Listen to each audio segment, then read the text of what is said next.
معمولی سی بات نے بڑھتے بڑھتے ٹھیک ٹھاک قسم کے جھگڑے کی صورت اختیار کر لی تھی۔ 4 دن بعد میرے بانجے کی سالگرہ تھی اور میں نے اس کے گفٹ کے لیے جنید سے پیسے مانگے تھے۔ مہینے کا آخر ہے، پیسے کہاں سے دوں؟ انہوں نے رکھائی سے جواب دیا، وہیں سے دیں جہاں سے پچھلے مہینے شاہزیب کی سالگرہ کے لیے دیے تھے۔ مجھے ان کی بات سن کر غصہ آ گیا تھا۔ پچھلے مہینے اپنے بھتیجے کی سالگرہ کے لیے تو فٹافٹ سے بٹوا کھول کر میرے ہاتھ میں پیسے تھما دیے تھے کہ کوئی جا کر اچھا سا گفٹ لے آؤ۔ میرے بھانجے کی دفعہ آنکھیں ماتھے پر رکھ لی تھیں۔ دیکھو تمہیں پتہ ہے کہ اس دفعہ ہاتھ کچھ تنگ ہے۔ حرین کی بیماری پر کتنا خرچہ اٹھا ہے، پھر ہانی حمزہ کے اسکول والوں نے پارٹی اور فنکشن کے طور پر کتنے پیسے لیے ہیں۔ سب کچھ جانتے بوجھتے نئے نئے مطالبے کر رہی ہو۔ اپنے بچوں کی بیماری، اسکول کے خرچے آپ کو نظر آ گئے ہیں، اور وہ جو آپ کی منجلی آپا درجن بھر بچوں کے ساتھ ہفتہ بھر قیام و طعام کر کے گئی ہیں، اس کا ذکر ہی گول کر دیا ہے۔ سارا بجٹ تو نصرت آپا کی آمد کی وجہ سے ڈسٹرب ہوا تھا۔ میں نے انہیں یاد دلایا تو بہن کے آنے پر گھر کے دروازے بند کر دیتا کیا؟ جنید مزید آگ بگولا ہوئے۔ میں یہ کب کہہ رہی ہوں، لیکن خود انصاف کیجئے کہ اپنی بہن اور اس کے بچوں پر تو ہزاروں روپے خوشی خوشی لٹا دیے، اور میں اپنی بہن کے بچے کے کھلونے کے لیے چند 100 مانگ رہی ہوں تو وہ بھی آپ نہیں دے رہے۔ اچھا بابا، دماغ کیوں چاٹ رہی ہو؟ دے دوں گا پیسے، انہوں نے بیزاری سے جواب دیا۔ بیوی ہوں آپ کی، ایسا لہجہ کیوں استعمال کر رہے ہیں؟ پیسے چاہیے، ہیرات نہیں۔ مجھے بھی ٹھیک ٹھاک غصہ آ گیا تھا۔ بلا وجہ بات پڑھا رہی ہو تم مہناز، کس چیز کی کمی ہے؟ جو کماتا ہوں تم لوگوں پر ہی خرچ کرتا ہوں، اپنی ذات پر تو پھوٹی کوڑی خرچ نہیں کرتا۔ نہ سگریٹ کی عادت ہے، نہ پان کی لت۔ مرد تو یاروں دوستوں پر اتنا پیسہ لٹا دیتے ہیں، بجائے اس کے کہ میری قدر کرو، صبر و شکر کر کے گزارا کرو، گھر کے واحد کفیل کو گھریلو سکون فراہم کرو۔ تم الٹا چیخ چیخ کر میرا دماغ خراب کر دیتی ہو۔ پتہ بھی ہے کمانا کتنا مشکل ہے، مہنگائی آسمانوں کو چھو رہی ہے۔ تم لوگوں کی ضرورتیں پوری کرنے کے لیے صبح سے شام تک کتنی جان مارتا ہوں، تم اندازہ ہی نہیں لگا سکتی۔ جنید نے بلا وجہ کا لیکچر جاڑ دیا۔ کماتے ہیں تو احسان نہیں کرتے، بیوی بچوں کی کفالت آپ کی ذمہ داری ہے اور فرض بھی۔ پھر ایسا کون سا شاہانہ طرز زندگی ہے ہمارا، اس پر بھی کہہ رہے ہیں کہ صبر و شکر کر کے گزارا کرو۔ میں بھی بگڑی تھی، اور پھر بس یوں ہی بات سے بات نکلتی چلی گئی۔ بچے الگ سہمے کھڑے تھے۔ پتہ نہیں کون سی منحوس گڑی تھی جو تم جیسی عورت میری زندگی میں شامل ہوئی۔ کسی گناہ کی سزا ہو تم، مسلسل عذاب کی طرح میرے سر پر مسلط ہو۔ میری ہی ہمت ہے جو تم جیسی جگڑالو اور بد زبان عورت کے ساتھ گزارا کر رہا ہوں۔ آخر میں جنید بکتے جگتے واک آؤٹ کر گئی۔ موبائل اور والٹ اٹھائے، بائک کو کک لگا کر جانے اس غصے کے عالم میں کہاں گئے تھے۔ کتنی دیر تک میں سر پکڑے روتی رہی۔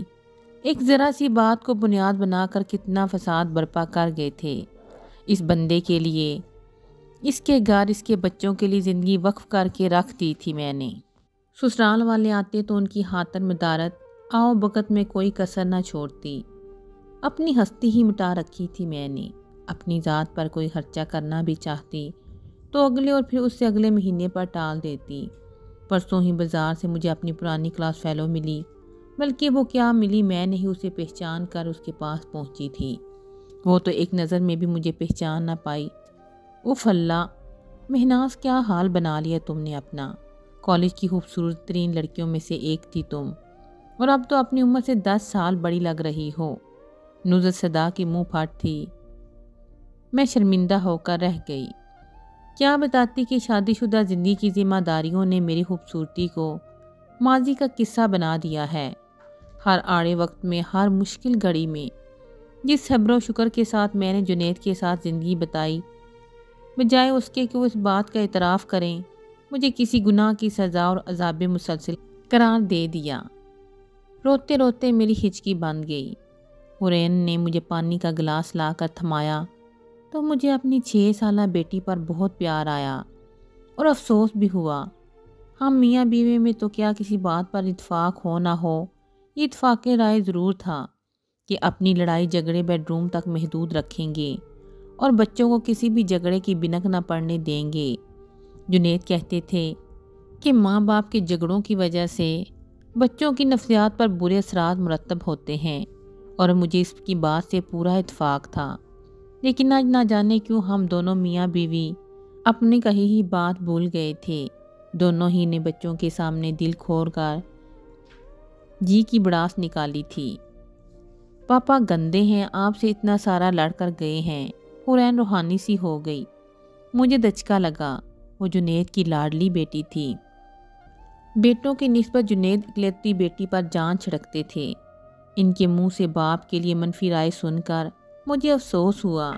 نہیں بیٹا، ایسی کوئی بات نہیں۔ پاپا بیچارے تھکے ہارے ہوئے آئے تھے، آفس میں بہت کام ہوتا ہے نا، تھک جاتے ہیں۔ تمہارے پاپا آفس میں پوری ایمانداری سے کام کرتے ہیں، لیکن ان کے ساتھی کام میں ڈنڈے مارتے ہیں۔ پاپا کو ان پر بہت غصہ آیا تھا، وہ مجھ پر نکال دیا۔ میں نے جنید سے اپنی ناراضگی فراموش کرتے ہوئے حرین کا دل باپ کی طرف سے صاف کرنا چاہا تھا، اور وہ کسی حد تک بات سچ بھی تھی۔ جنید جس محکمے میں تھے وہاں حاذا من فضل ربی کے بہت سے مواقع میسر تھے۔ ایسے محکمے، ایسی پوسٹ پر دیانتداری سے کام کرنا ناممکن حد تک مشکل امر تھا، اور جنید جب موڈ میں ہوتے تو یہ تسلیم کرتے تھے کہ میری وجہ سے ناممکن کام ممکن بنا ہوا ہے۔ میں بیویوں کی بڑی شاکر اور صابر قسم کی کیٹیگری سے تعلق رکھتی تھی، لیکن آج کس طرح بغیر کسی بات کے بے نقص سنا کر چلے گئے تھے۔ دل میں دوبارہ ناراضی کی لہر اٹھی تھی، لیکن بیٹھ کر کڑنے سے کیا حاصل تھا۔ گھر کے سارے ادھورے کام پڑے تھے۔ لوڈ شیڈنگ کے شیڈول کی وجہ سے صبح کے بجائے شام کو واشنگ مشین لگائی تھی، اور ابھی کپڑوں کا ایک چکر ہی لگا تھا کہ جنید سے جھگڑا ہو گیا۔ اتنا قیمتی وقت فضول کے جھگڑے کی نظر ہو گیا تھا۔ بچوں کو ہوم ورک جلد کرنے کی ہدایت کرتے ہوئے میں دوبارہ پچھلے صحن میں کپڑے دھونے چلی گئی۔ بیڈ شیٹس اور پردے مل ملا کر کپڑوں کا ڈھیر اکٹھا ہوا پڑا تھا۔ دھوتے دھوتے کمر اکڑ گئی تھی۔ جنید ابھی تک نہ آئے تھے۔ اب ذرا ذرا سی فکر بھی دامن گیر ہونے لگی تھی۔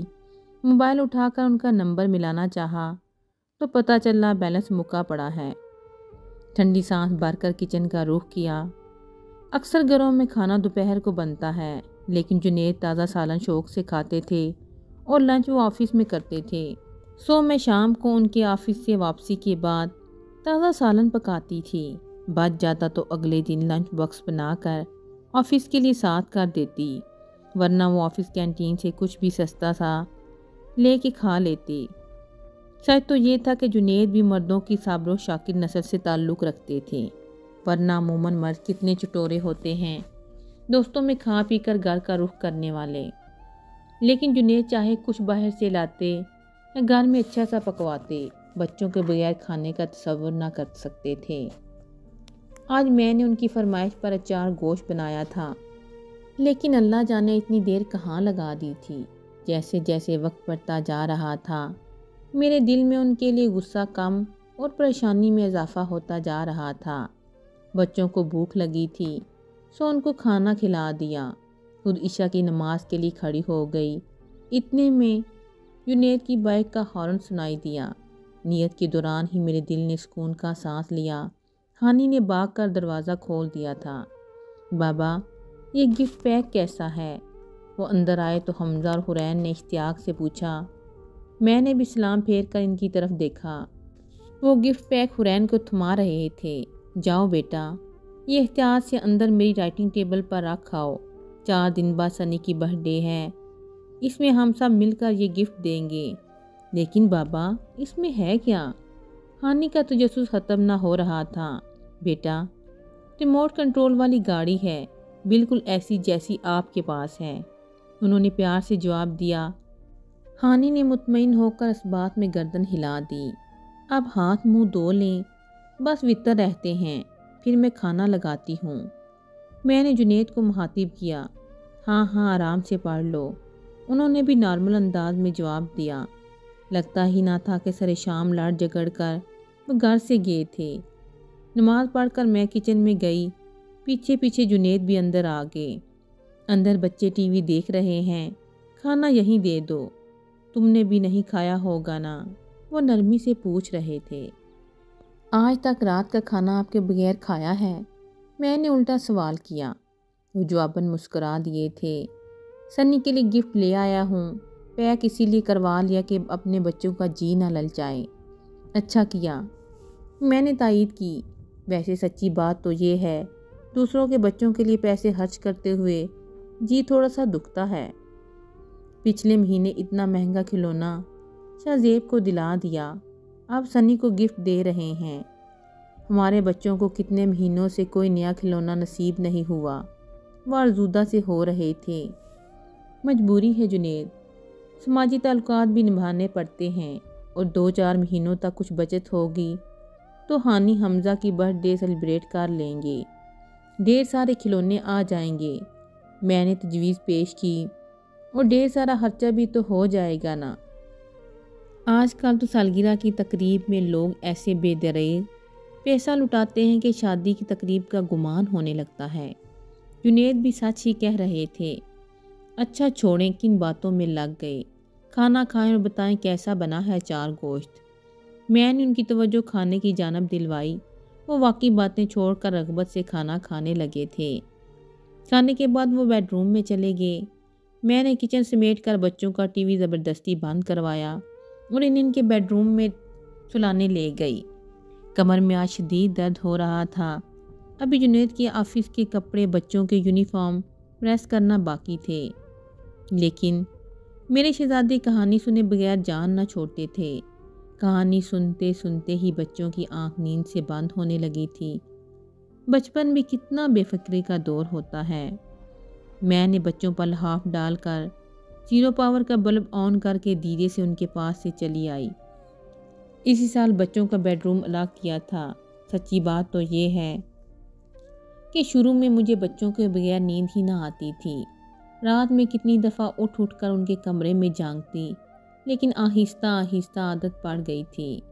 لاؤنج میں آئرن سٹینڈ رکھا تھا۔ کپڑے پریس کر کے جس وقت میں اپنے بیڈ روم میں گئی تو 11:45 ہو رہے تھے۔ لائٹ آن تھی، لیکن جنید گہری نیند سوئے ہوئے تھے۔ میں جو یہ سوچ کر آئی تھی کہ بیڈ روم میں جا کر ان سے ہلکا پھلکا گلا شکوہ کروں گی، انہیں گہری نیند سوتا دیکھ کر یہ خواہش اپنے آپ ہی دم توڑ گئی۔ بیچارے واقعی بری طرح تھک جاتے ہیں۔ آج تو تھکن سے برا حال میرا بھی ہو رہا تھا۔ لائٹ بند کرنے لگی تھی کہ سامنے ٹیبل پر درے گفٹ پیک پر نگاہ پڑی۔ میں نے ویسے ہی اٹھا کر وزن کا اندازہ کیا، پھر گفٹ پیک واپس میز پر رکھا اور ٹیبل کیلنڈر کی طرف دھیان چلا گیا۔ 12 بجنے والے تھے۔ میں نے اگلے دن کی تاریخ پلٹنے کے لیے کیلنڈر اٹھایا اور اسی لمحے دماغ میں جھماکہ ہوا۔ اگلا دن شروع ہونے والا ہے، لیکن جو دن گزر گیا یہ بھی کون سا عام سا دن تو نہ تھا۔ 9 سال پہلے اسی دن اسی بیڈ روم میں دلہن بنی بیٹھی تھی۔ شادی کی سالگرہ ویسے تو ہم نے کبھی بھی سیلیبریٹ نہیں کی تھی، لیکن یاد رہ جاتا تو ایک دوسرے کو وش تو کر دیتے۔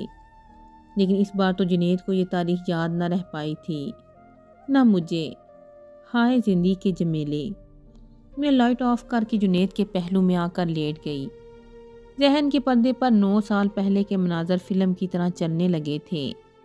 مہرون لہنگے میں ملبوس، باریک کامدار آنچل اور شرم سے جھکی گردن، اور گھڑی کی ٹک ٹک۔ یہ کوئی 12 پونے 12 کا وقت تھا۔ رسمیں ختم ہو چکی تھیں۔ میری بڑی نند سب لڑکی بالیوں کو کمرے سے دھکیل کر باہر لے گئی تھیں۔ جاتے وقت میرے کان میں سرگوشی بھی کر دی تھی، سنبھل کر بیٹھ جو جنید کو بھیج رہی ہوں۔ اور ذرا دیر بعد جنید کمرے میں آ گئے۔ اگر آج کی تقریب میں ہر زبان پر دلہن کی خوبصورتی کے چرچے تھے تو دلہن کی وجاہت کے چرچے بھی ہر زبان پر ہو رہے تھے۔ جنید اس زمانے میں واقعی بہت ہینڈسم تھے۔ میرے اکثر دوستوں کا کہنا تھا کہ جنید بھائی ہمایوں سعید سے ملتے ہیں۔ اس وقت ہمایوں سعید ہی مشہور ہیرو تھا، اور شاید خوبصورتی کا پیمانہ بھی۔ مجھے تو خیر وہ کہیں سے بھی ہمایوں سعید جیسے نہ لگتے تھے، بلکہ سچ کہوں تو شاید اس سے بھی زیادہ اچھے لگتے تھے۔ کتنے پیار سے انہوں نے میری کلائی میں سونے کا کنگن پہنایا تھا۔ بلا شبہ سونا اس وقت سستا تھا، لیکن میری بھابھیوں، بہنوں وغیرہ کو منہ دکھائی میں گولڈ رنگ یا زیادہ سے زیادہ لاکٹ سیٹ ملتا تھا۔ میں کنگن پا کر خوش ہی تھی، لیکن اس سے بھی زیادہ جنید کا اظہار محبت مجھے مسرور کر رہا تھا۔ مہناز، تم اندازہ نہیں لگا سکتی تمہارا ساتھ پا کر میں کتنا خوش ہوں۔ مجھے اپنی خوش بختی پر یقین نہیں آ رہا۔ تم میرے لیے آسمانی تحفہ ہو، جنت کی حور ہو۔ وہ جذبات کی شدت سے چور میرے کان میں سرگوشی کر رہے تھے اور میں شرم سے دوہری ہو رہی تھی۔ بیتا وقت یاد کر کے میرے لبوں پر اپنے آپ ہی مسکان پھیل گئی، لیکن پھر اسی پل جنید کے آج جھگڑے کے دوران بولے جانے والے ڈائلاگ بھی یاد آ گئے، جس میں انہوں نے مجھے کسی گناہ کی سزا، مسلسل عذاب اور نہ جانے کن کن القابات سے نوازا تھا۔ دھیمی سی مسکان غائب ہو گئی۔ میں نے سوتے ہوئے جنید پر ہفکی بھری نگاہ ڈالی، پھر دوبارہ مسکرا دی۔ منہ کھول کر ہراٹے لیتے ہوئے کتنے معصوم لگ رہے تھے۔ ماضی کے ہمایوں سر کی چھوٹی سی توند بنیاد میں قدرے نمایاں ہو رہی تھی۔ سر کے بال بھی آگے سے قدرے اٹھ چکے تھے، لیکن پھر بھی وہ جیسے تھے مجھے عزیز تھے، بلکہ شاید ہر گزرتے دن کے ساتھ ہمارے تعلق میں مزید گہرائی آتی جا رہی تھی۔ ہمارے 3 پیارے پیارے سے بچے جو بلا شبہ ہم دونوں کی جان تھے۔ پرسکون گھریلو زندگی جس میں کبھی گرمی، سردی، تلخی، لڑائی جھگڑے تو چلتے رہتے تھے، لیکن ہم دونوں کے دکھ سکھ سانجھے تھے۔ زندگی میں جب بھی کوئی مشکل وقت آیا مجھے ان کے وجود سے ڈھارس ملی اور انہیں مجھ سے۔ ہمارے رشتے میں پیار، محبت، اعتبار سب کچھ شامل ہے۔ اگرچہ اظہار کا وقت ملنا مشکل ہو گیا ہے۔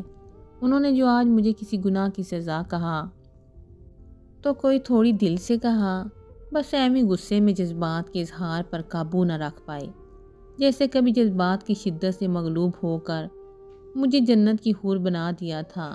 میں کتنے دن ہواؤں میں اڑتی رہی، لیکن آج پتہ چل گیا میں نہ جنت کی حور ہوں نہ کسی گناہ کی سزا۔ میں تو بس ان کی بیوی ہوں، ان کی زندگی کی ساتھی۔